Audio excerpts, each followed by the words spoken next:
It was 11:42 at night. I was deep in a data migration when the knock came.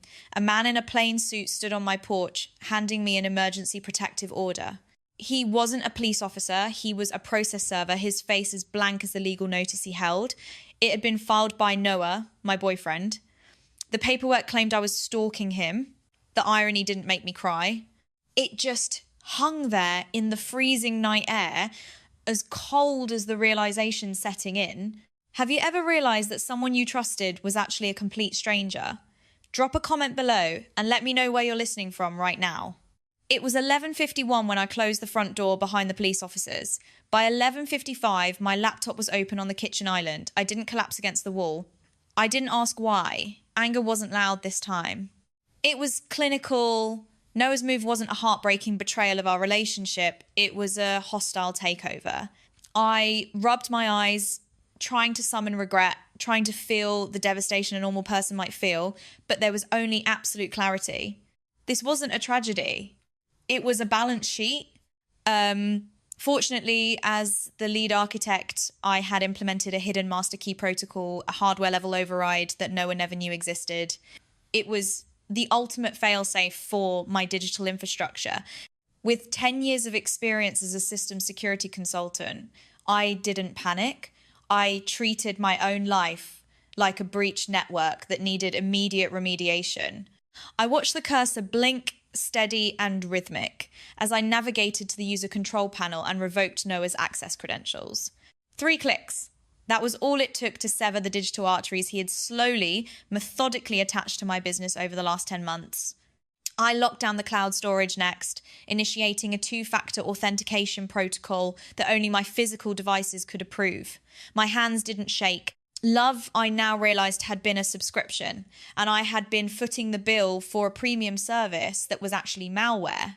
I initiated a forensic audit on my own network. The progress bar crawled across the screen, sifting through terabytes of data, chat logs, server pings, and access timestamps. I wasn't looking for memories of our time together. I was looking for liabilities. They weren't shocked by what they'd done. They were shocked that I'd stopped playing along. Noah thought a protective order would paralyze me. He thought I would spend the night hyperventilating, calling his phone, begging for an explanation, and playing right into his narrative of an obsessed, unstable ex-girlfriend. He expected an emotional response. I gave him a forensic one. By 12 o'clock in the morning, my digital defenses were absolute. The audit generated its first preliminary report. Rows of internet protocol addresses and login histories scrolled past my eyes. It was a digital map of a betrayal, calculated and precise. Every login he made, every file he downloaded, every time he used our shared wireless network to access things he had no business touching. It was all there, permanently etched into the server logs. The police orders stated I couldn't go near him, couldn't contact him, I didn't need to.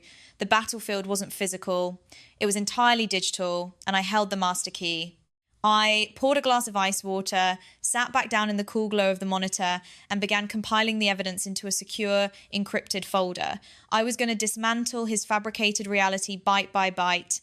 I didn't feel sadness, and I didn't feel fear. I only felt the cold, methodical rhythm of a machine booting up for war. He had filed a legal document claiming he needed protection from me. He was about to find out that no court order in the world could protect him from his own data trail. I spent the next several hours turning his lies into actionable, undeniable metrics. We need to rewind to the past 10 months. That was the duration of our contract. Looking back, the red flags weren't hidden. They were just formatted as charming eccentricities. I reviewed the mental logs of our relationship. It all started with the Sienna drama. Sienna was his ex-girlfriend, supposedly unhinged and obsessed. He used to show me direct messages from her on Instagram, frantic, pleading paragraphs that painted her as a woman on the edge of sanity. He used those messages to prove his own desirability, to show me how much he was pursued, and to subtly remind me of how lucky I was to have him. It was a psychological hedge fund, diversifying his ego entirely at her expense. Then came the business debts. Noah was a financial consultant whose own personal finances were a masterclass in deficit spending. I had been the silent investor in his version of a successful life. I paid off $24,000 of his so-called corporate overhead. He claimed it was a temporary cash flow issue due to a massive client delay. It wasn't, it was simply the cost of maintaining his lifestyle. He bought expensive dinners, tailored suits, and leased a luxury car, all while his bank accounts were running on fumes. There is a psychological trap that people like Noah fall into. It is the illusion of power that comes from an empty wallet. They fundamentally confuse having things with being someone of value. They genuinely believe that if they wear the right designer suit, drive the right car, and stand in the right room, their internal emptiness will magically fill with substance. But status bought with someone else's money is just a short-term rental. When the capital dries up, the facade crumbles, leaving nothing behind but a hollow core. Noah didn't possess actual wealth or genuine character. He only possessed the relentless ambition to simulate both. I had been financing his simulation. I saw it clearly now in the spreadsheet of our shared history. He wasn't building a partnership with me. He was securing a line of credit. Every affectionate text, every romantic weekend getaway that I ended up paying for was just a transaction designed to keep the investor happy and the capital flowing. He needed me to be the competent, successful anchor so he could float aimlessly above projecting an image of power he had never actually earned. The Sienna messages, the business debts, the sudden emergency protective order tonight. It wasn't random chaos, it was a highly structured campaign. He was liquidating the asset me before I could realize the entire venture was bankrupt. But he had fundamentally misunderstood the kind of woman he was dealing with. I don't panic when an investment goes bad. I audit the losses, I locate the fraud, and I hold the responsible parties entirely accountable. He thought he had played the perfect game, manipulating the numbers and the narrative to suit his own empty reflection. But numbers don't lie, and neither does a forensic digital audit. His illusion of power was about to meet the harsh, unforgiving reality of a zero balance. By the time the sun came up, Noah had realized his access was revoked. The sudden digital silence must have been deafening for him. He couldn't access my client lists.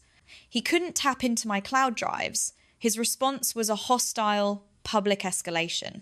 At 8:15 in the morning, my phone buzzed with an alert from a professional networking site. It was a post from my own account, or rather, an account mirroring mine perfectly. He was impersonating me. The post was a rambling, erratic confession of professional incompetence and emotional instability. 5 minutes later, 3 of my top-tier clients forwarded me emails they had just received. The sender address was expertly spoofed. The emails contained highly defamatory content, claiming I was under police investigation for violent stalking and corporate espionage. He was trying to force a margin call on my reputation, attempting to bankrupt my career before the protective order hearing even took place. There is a specific kind of psychological agony that happens when your logical world is entirely betrayed by someone you trusted. Psychologists call it learned helplessness, a state where a person is conditioned to believe they have no control over their situation because every action they take is met with unpredictable cruelty. It is the invisible chain of the survivor. You are trapped in a prison without physical bars, paralyzed by the sheer irrationality of the attack, doubting your own sanity because the betrayal makes absolutely no logical sense. Noah wanted to lock me in that psychological cell. He wanted me to feel that no matter how much evidence I'd gathered, his chaotic public lies would always overpower my quiet truth. He expected me to freeze. He wanted the invisible chains of panic and confusion to bind me to the floor, rendering me incapable of fighting back. But the chain snapped.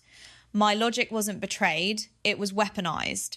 I didn't waste a single second wondering why he was doing this to me. I simply observed the execution of his strategy. Every fake email he sent, every fraudulent post he made left a digital footprint. I set up a secure perimeter, mass emailing my client roster from my encrypted, verified server.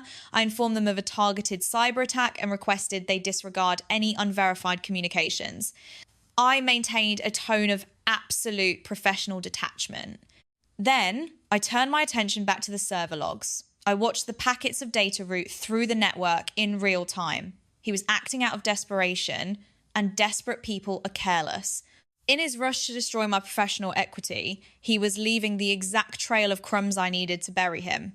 This wasn't revenge, it was accounting, and the ledger was shifting heavily in my favour. He was writing his own digital confession, and I was just quietly taking notes.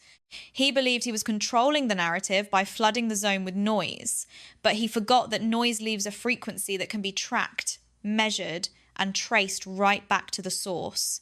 The invisible chain he tried to wrap around my neck was about to become the noose around his own career. At 10 o'clock sharp, I walked into the sleek, glass-panelled offices of my attorney, Julia. I didn't bring tissues, and I didn't offer tearful explanations.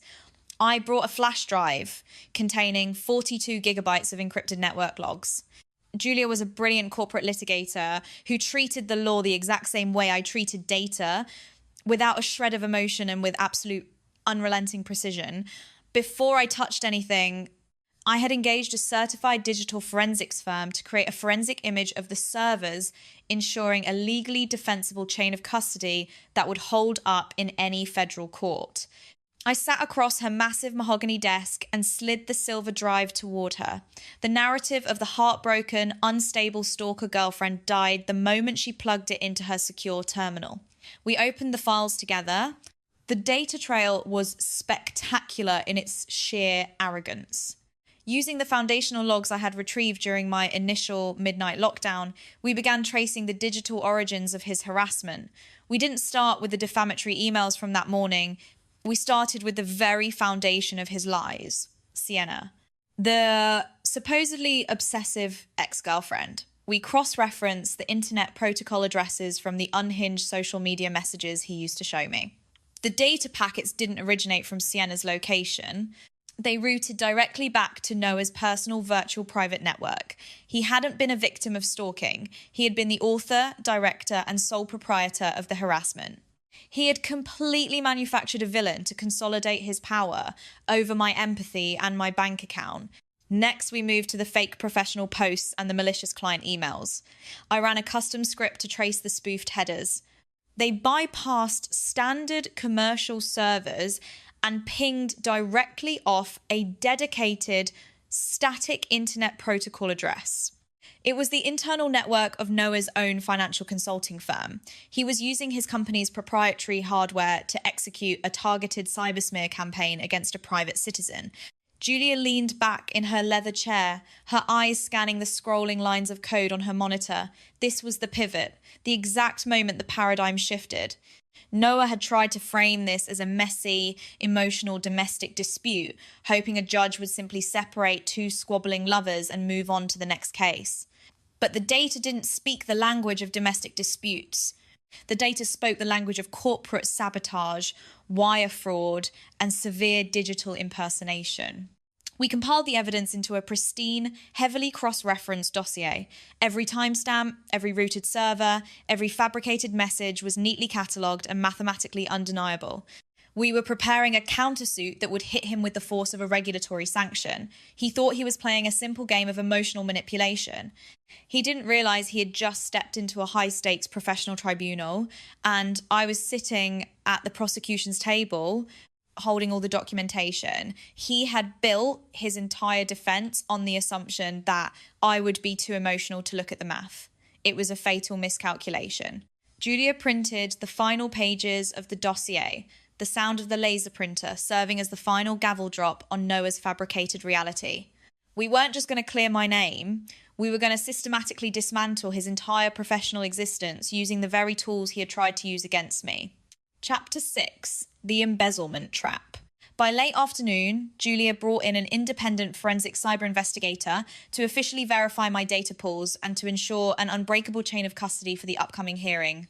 He worked in absolute silence for 3 hours, running deep-level diagnostic sweeps on the financial access points Noah had briefly held before I locked him out. At 4:30, the investigator stopped typing. He took a slow breath and turned his monitor toward Julia and me. He hadn't just found a minor discrepancy, he had found the kill shot. Noah hadn't just been gaslighting me for emotional control or professional sabotage. All the stalking allegations and fake emails were just a sophisticated smokescreen. The real operation was entirely financial. Digging into the deeply archived transaction layers, the investigator uncovered a complex series of nested shell accounts. Noah had used my digital credentials, specifically the administrative bypasses he had quietly harvested over our 10-month relationship, to siphon funds from 3 of my largest corporate clients. He hadn't just taken a little off the top to cover his leased car, he had systematically embezzled $165,000. The architecture of the theft was brilliantly malicious. He had routed the money through a labyrinth of offshore digital wallets to obscure the final destination, but he had systematically forged my unique digital signature onto every single transfer authorization, making it appear as though I had initiated every move. He wasn't just stealing the money to fund his illusion of power. He was constructing a meticulous, devastating trap. When the corporate clients inevitably noticed the missing capital during their quarterly reviews, the audit trail would lead directly and exclusively to my laptop. The emergency protective order, the fake stalking allegations, the public defamation, it all snapped into perfect, horrifying focus. He was proactively establishing a documented legal history of my supposed mental instability. When the embezzlement was discovered, I wouldn't just look like a white-collar thief. I would look like an erratic, desperate woman acting out of pure malice. He was setting me up to take a federal felony conviction and go to prison while he disappeared into the digital ether with $165,000 of untraceable capital. The threat was no longer simply a matter of a broken heart or a damaged professional reputation. It was a matter of total annihilation. I looked at the numbers glowing on the screen. $165,000. My liberty was the collateral he intended to forfeit to balance his own books. But his calculations were fundamentally flawed. He had severely underestimated the speed and absolute coldness of my audit. He thought the shock of the protective order would keep me paralyzed for days.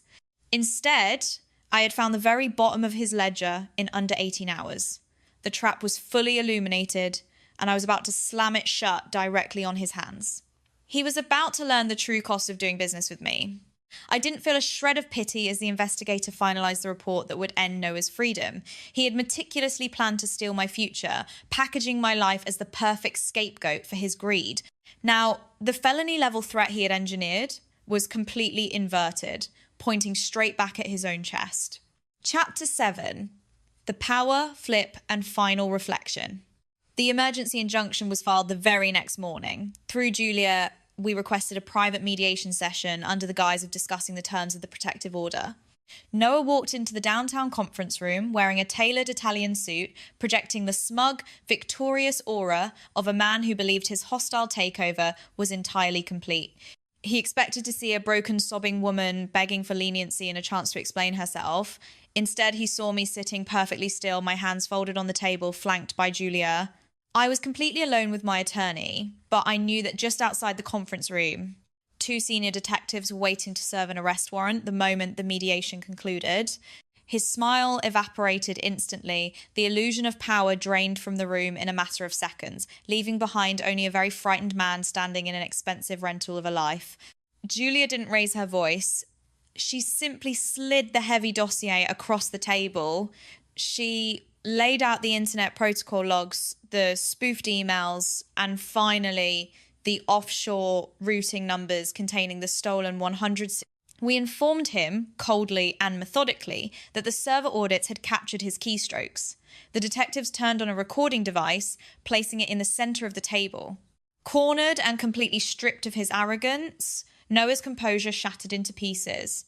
He tried to negotiate, tried to bargain, offering to return the money, but you cannot negotiate a fraudulent balance sheet when the auditors and the police are already in the room. His confession was swift, pathetic, and entirely recorded. He was arrested on site, handcuffed in his tailored suit, charged with wire fraud, identity theft, and grand larceny. My name was cleared, my clients were fully secured, and the protective order was immediately dissolved. The accounting was finished. Looking back on the wreckage, I've come to realize that forgiveness isn't always for the other person. Sometimes It's the only way to set yourself free. But true freedom also comes from a deep, unwavering understanding of your own worth. For anyone out there listening to this, for those of you who have ever felt like you were standing on the fringe of your own life, bending over backwards to accommodate people who only take from you, this is my letter to you.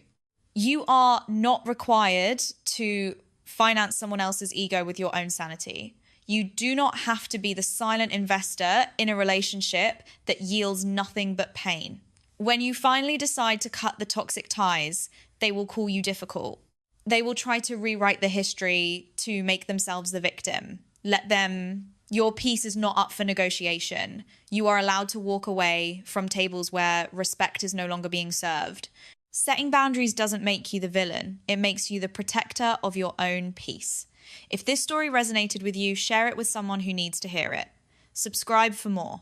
Remember that the pain of untangling yourself from a lie is temporary, but the strength you build in the process will last a lifetime. You are the sole architect of your own reality, and you hold the power to revoke access to anyone who refuses to value you. Stay strong, protect your energy, and never be afraid to audit the people you let into your life.